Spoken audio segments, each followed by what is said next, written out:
Assalamualaikum, saya Nur Sarah Izzati binti Ja'faruddin, bernombor kad matrik di 2020-1092-803 dan mengambil jurusan Ijazah Sarjana Muda Ekonomi Kewangan Islam. Saya ingin membentangkan tentang tajuk final year projek saya, iaitu Analisis Pengetahuan Pengurusan Harta Pusaka dalam kalangan pekerja di Universiti Pendidikan Sultan Idris. Abstrak bagi kajian ini adalah untuk mengenal pasti tahap pengetahuan pengurusan harta pusaka dalam kalangan pekerja di Universiti Pendidikan Sultan Idris, menganalisis hubungan antara tahap pendidikan dengan tahap pengetahuan mengenai pengurusan harta pusaka, seterusnya mengkaji faktor-faktor yang mempengaruhi kelewatan pengagihan tuntutan harta pusaka. Seterusnya, kajian rintis dijalankan bagi memperoleh kesahan dan kebolehpercayaan terhadap data-data yang telah dikumpul, dan akhir sekali adalah 326 soal selidik diberikan kepada para pekerja dalam bentuk Google Form.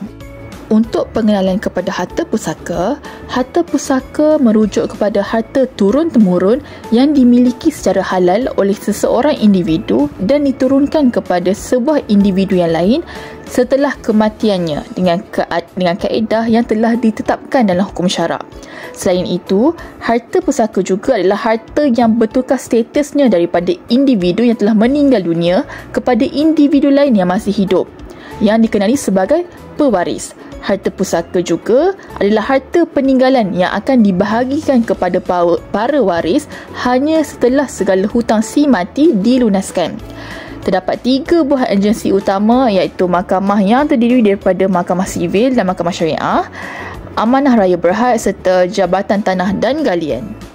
Pada bahagian kajian literature, Nasrul dan Salim 2023 menyatakan bahawa harta pusaka adalah harta yang ditadbir, yang mampu diistilahkan sebagai satu siri tugas, iaitu termasuklah pelantikan wakil peribadi, pengumpulan aset, pembayaran hutang dan juga pengagihan aset si mati. Menurut Halim 2014, pentadbiran harta pusaka merujuk kepada proses pemindahan harta yang dipegang oleh si mati kepada penerima yang berhak ataupun pihak lain yang berkepentingan. Dalam erti kata lain, pentadbiran harta pusaka bukan sahaja merujuk kepada pengagihan aset yang dimiliki oleh si mati, tetapi juga berkaitan penyelesaian hutang pada keutamaannya yang lebih tinggi daripada pengagihan aset. Pada bahagian metodologi, terdapat beberapa pendekatan yang telah ditekankan dalam kajian ini, iaitu pendekatan kuantitatif yang digunakan dalam kajian ini kerana melibatkan pengumpulan data yang numerical. Jumlah keseluruhan item yang terkandung di dalam soal selidik tersebut adalah 68 item, di mana ia terbahagi kepada 3 bahagian, iaitu bahagian A, bahagian B dan juga bahagian C. Penyebaran soal selidik menerusi platform Google Form, dan akhir sekali data yang diperolehi akan diproses dan dianalisis menggunakan perisian Statistic Package for Social Science, iaitu SPSS. Pada bahagian ini saya akan terangkan mengenai objektif pertama, iaitu mengenal pasti tahap pengetahuan mengenai pengurusan harta pusaka dalam kalangan pekerja di Universiti Pendidikan Sultan Idris dengan menggunakan analisis statistik, iaitu mean, sisihan piawai dan juga tahap mean. Daripada analisis ini, kita dapat lihat bahawa jadual mean yang tertinggi adalah pada B6, iaitu anak angkat tidak mempunyai sebarang hak ke atas harta pusaka si mati sebanyak 1.94, iaitu pada tahap rendah.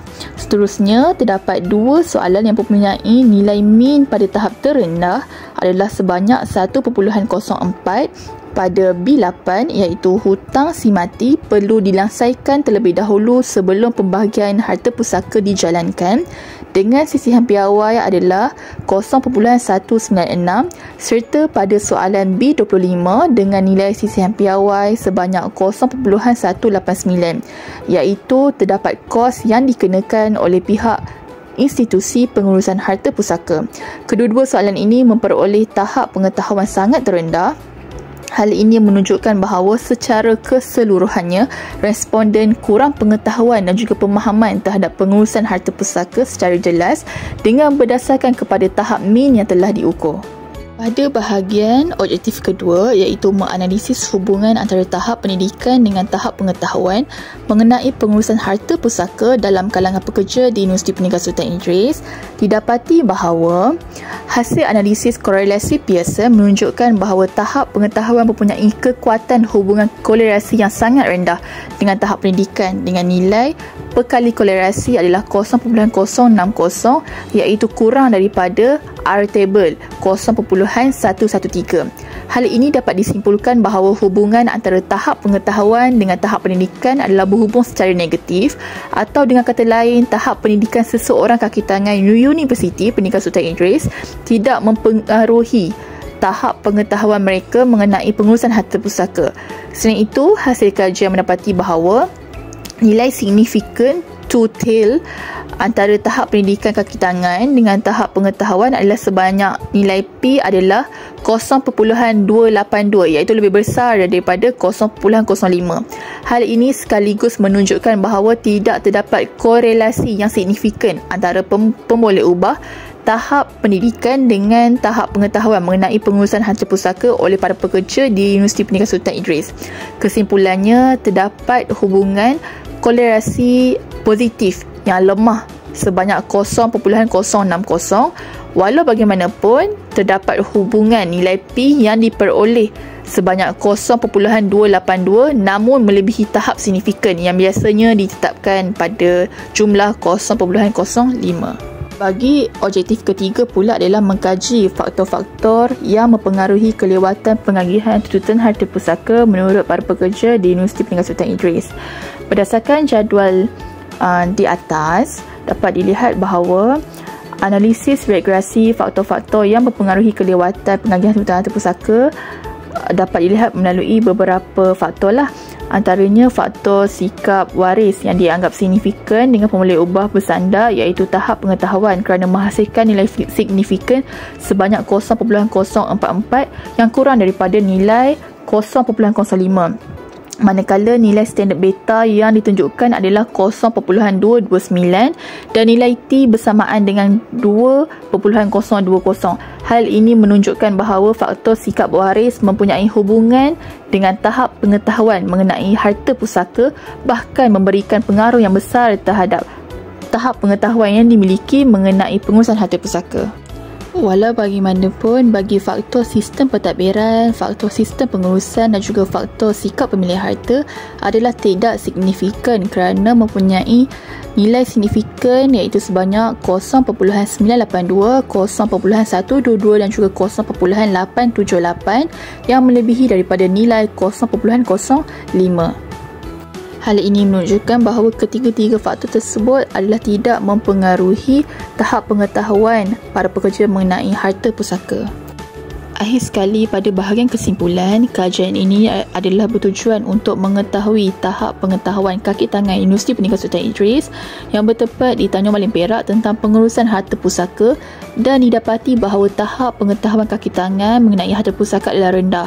Bahkan kajian mendapati bahawa tahap pendidikan seseorang kaki tangan tidak mempengaruhi tahap pengetahuan mereka mengenai harta pusaka. Terdapat beberapa buah cadangan yang dapat digunakan oleh pengkaji akan datang dalam mengatasi limitasi kajian ini untuk memperluaskan lagi penyampaian maklumat tentang harta pusaka kepada masyarakat. Dengan adanya bantuan dan inisiatif oleh pihak kerajaan serta pihak universiti, mampu untuk meningkatkan kemudahan kepada kaki tangan universiti dalam memperoleh maklumat yang berkesan tentang harta pusaka, sama ada kaedah pembahagian harta pusaka serta institusi yang terlibat dan sebagainya. Sekian sahaja daripada saya. Sekian, terima kasih.